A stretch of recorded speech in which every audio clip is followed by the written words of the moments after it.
श्रीमुक्ती चळवळीचे प्रणेते महात्मा ज्योतिबा फुले, आरक्षणाचे जनक छत्रपती शाहू महाराज, भारतीय राज्यघटनेचे शिल्पकार बोधिसत्व परमपूज्य डॉक्टर बाबासाहेब आंबेडकर आणि तमाम बहुजन आदर्शांना त्रिवार वंदन।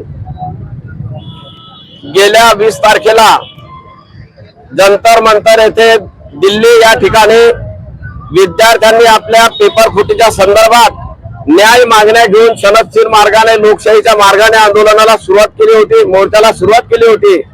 परंतु त्या ठिकाणी पोलिसांनी विद्यार्थ्यांना बेदम मारहाण केलेली आहे, लाठीचार्ज केलेला आहे आणि त्यांना छरे सुद्धा मारले आहे। अशा पद्धतीचा अमानुष छळ या ठिकाणी केला जात आहे। तेव्हा मोदी सरकारचा या ठिकाणी आपण तीव्र शब्दात धिक्कार करतो आहे। या ठिकाणी लोकशाहीच्या नावाखाली ठोकशाही सुरू झालेली आहे आणि म्हणून विद्यार्थी हा या देशाचा, या भारताचा भविष्याचा एक आधार आहे। आजचा विद्यार्थी हा भविष्यामध्ये या देशाचा मंत्री, आमदार, खासदार, IAS अधिकारी आणि अधिकारी होणार आहे आणि म्हणून या नालायक सरकारने विद्यार्थ्यांच्या पेपर फुटीच्या संदर्भात न्याय मागण्या घेऊन जात असताना अमानुष असा मारहाण त्या ठिकाणी केलेली आहे। काही त्या ठिकाणी RSSचे जातीवादी माणसं त्या ठिकाणी पोलिसांच्या मध्ये घुसून त्यांनी सुद्धा त्या ठिकाणी लाठीचार्ज केलेला आहे। बरेच विद्यार्थी घायल झालेले आहे आणि म्हणून आमचं या ठिकाणी सरकारला मागणी आहे, विद्यार्थ्यांच्या न्याय हक्कासाठी जर का या ठिकाणी सरकारने विचार केला नाही तर आम्हाला देखील लोकशाहीमध्ये ठोकशाही करता येते। आम्ही सनदशीर मार्गाने भारतीय संविधानाच्या माध्यमातून न्याय हक्काच्या मागण्या मागत आहोत। जर का या इथला राज्यकर्ता हरामखोरांनी पोलिसांना लावून जर का अशा पद्धतीचा लाठीचार्ज आणि गोळीबार करायला सुरुवात केली तर आम्ही सुद्धा जशा तसं उत्तर देऊ आणि बाळासाहेब आंबेडकरांच्या भूमिकेनुसार या ठिकाणी आम्ही सगळ्यांना आव्हान करतो की जर का कोणी अशा पद्धतीचा विद्यार्थ्यांवरती अन्याय करत असतील तर आम्ही कदाचित हे खपून घेणार नाही आणि म्हणून या ठिकाणी मोदी सरकारचा तीव्र शब्दात धिक्कार करतो। ज्या पोलिसांनी अमानुष मारहाण केली त्या पोलिसांचा सुद्धा निषेध या ठिकाणी मी व्यक्त करतो आणि या ठिकाणी आपल्याला आता संपवतो।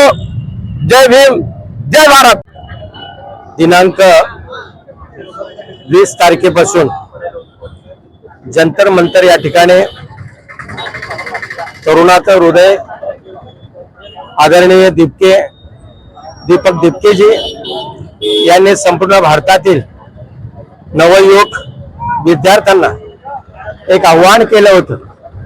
हे आव्हान नेटच्या परीक्षामध्ये जी पेपर फुटलेला होता त्याचा राजीनामा केंद्रीय शिक्षण मंत्री याचा राजीनामा मागण्याच्या साठी संपूर्ण जंतर मंतरवरती साऱ्या देशभरातून लोक, युवा वर्ग त्या ठिकाणी आलेला होता आणि हा युवा वर्ग एवढा आला होता की सरकारला सुद्धा याचं भान राहिलेलं नाही की एवढा मोठा सरकारला घेरावा घालतील आणि म्हणून प्रत्येक राज्यातले युवक या ठिकाणी जंतर मंतर उपस्थित झाले।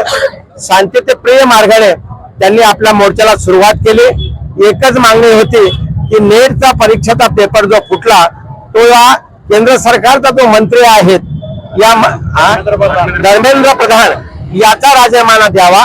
याकरता हा अतिशय शांततेमय मार्गाने हा मोर्चा विधान भवनाकडे कूच करीत असताना त्या ठिकाणी पोलिसाचा बळ वापरून त्या ठिकाणी 15-15 वर्षाच्या मुलींवरती लाठीचार्ज केला, त्यांच्या अंगावरती दंडे मारलेत, गुप्त अंगावरती दंडे मारलेत आणि त्यामध्ये आज आमची एक बहीण, आमची मुलगी आज शहीद झालेली आहेत आणि म्हणून या सरकारच्या संदर्भामध्ये आम्ही इथले तरुण वर्ग हा देशाचा एक आधारस्तंभ आहेत आणि आधारस्तंभावरती उद्याचा हा भावी आदर्शयुक्त जवान होणार आहेत, आदर्शयुक्त विद्यार्थी होणार आहेत आणि आदर्शयुक्त विद्यार्थी होत असताना इथल्या भारतीय बीजेपी सरकारने या मुलांवरती अमित शहाने आपले ऑर्डर काढून त्या ठिकाणी मुलांवरती त्या ठिकाणी गोळे फेकण्यात आले, अश्रूधूर फेकण्यात आला आणि छर्ये मारून मुलांना जखमी करण्यात आला।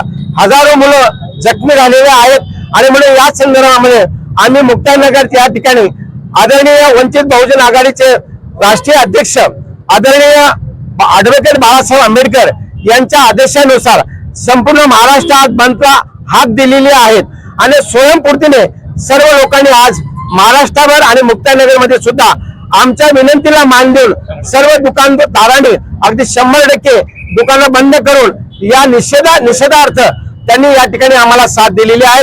आणि म्हणून आम्ही या ठिकाणी इथल्या सगळ्या व्यापारी वर्गाचं, दुकानदार वर्गाचं, इथल्या विद्यार्थी वर्गाचं, बहुजन समाजाचे सर्व लोक या बंदमध्ये सामील झाले, त्याबद्दल आम्ही या ठिकाणी त्यांचे आभार व्यक्त करतो। आणि पुन्हा या सरकारचा या ठिकाणी तीव्र शब्दामध्ये आम्ही निषेध करतो, धिक्कार करतो। मोदी सरकार, मोदी सरकार, संविधान, संविधान, संविधान, कोण म्हणता देणार नाही, कोण म्हणता देणार नाही। जय संविधान, जय संविधान, जय संविधान।